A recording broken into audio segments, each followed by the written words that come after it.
I want to present my final thesis focusing on various aspects of the island, starting from the tourism and following with the Norse mythology. The first topic that I have discussed is about the increasing of the Icelandic tourism due to the phenomenon of the Northern Lights, of which tourists from all over the world are attracted. Tourists spend much money in accommodations, restaurants, and excursions to visit the area of the geyser, glaciers, and volcanoes. From the early 2000s to nowadays, Iceland has been modernized, opening more and more tourist activities that previously were few, with an updated catering and too traditional. The capital too has expanded because of the globalization that has been through, starting from the cultural exchanges to the renovation of the structures of this city to welcome tourists. Reykjavik has gone from being a small city with limited public establishments to turn itself into a small and colorful metropolis. In fact, it is not strange at all that many inhabitants of this city have set their second habitation in arranged bed and breakfasts, and they improvise themselves in touristic guides for a group of Chinese and Russian people.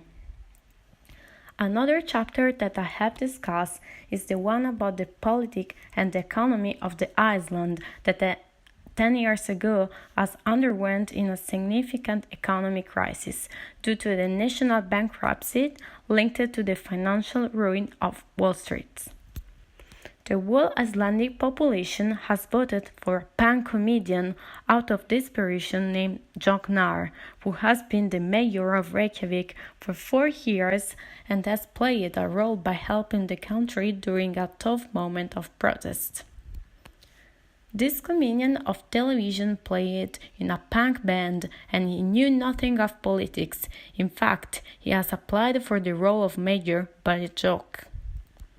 Many Icelanders lost much money because suddenly there was no cent left in all the banks of the island. It is also for this reason that Icelanders voted for Gnar. It was a complaint towards a conservative politics now hated by the people. Even though this comedian knew absolutely nothing of politics, he made fun to test all the politicians, arranging a goliarding election campaign. After 3 tough years, the island went out of the public debt, even thanks to European loans.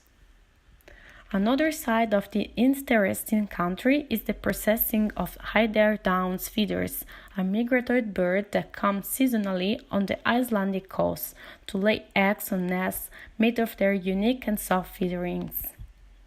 This feathering work also has a thermal insulator.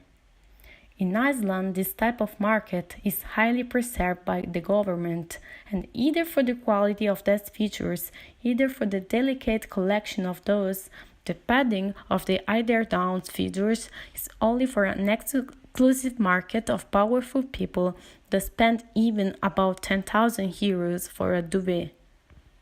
Analyzing another curious topic, I talk about the paganism religion, a new religion which is catching more and more with a community that, like their ancestors, adore Odin, Thor, or Freya. In Iceland, the pagan marriages are recognized by the states, either legally and either as a religion. The state has perhaps permitted to build a temple costed millions euro. Going to another topic, the Iceland has also an ancient tradition of music, so-called rimur, or better, rhymes.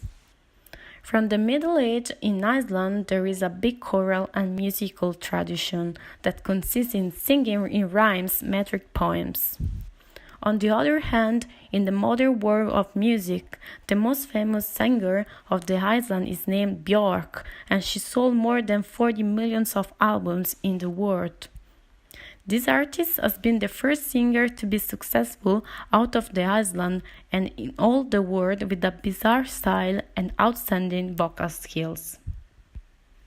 By the end, I want to focus to the linguistic and literary part, explain the ancient runes, the first forms of a written language left by the Vikings, that exist prior the Norse languages, the ancestor of the modern Icelandic.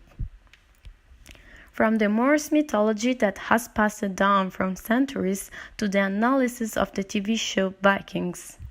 The particularity of this TV show consists in the fact that the actors played some lines in the ancient Norse, the real languages that spoke Vikings in the 10th century before Christus.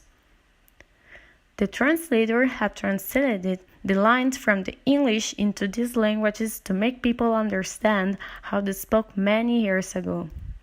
The actors had to learn the difficult pronunciation of these hard languages, along with the ancient Saxon, the ancestors of the English. The Norse languages now lapsed has been replaced by the modern Icelandic, an extremely difficult language, but not so different than the old one. In fact, the written form was different, but the oral form is more or less the same. The Icelanders are able to read texts of 1,000 years ago without any issue. The Icelandic is the official language of the island, spoken roughly by 320,000 people. The second language is the English, along with the Danish, because of a deep historical connection to the Denmark, who has dominated this country for centuries under its monarchy.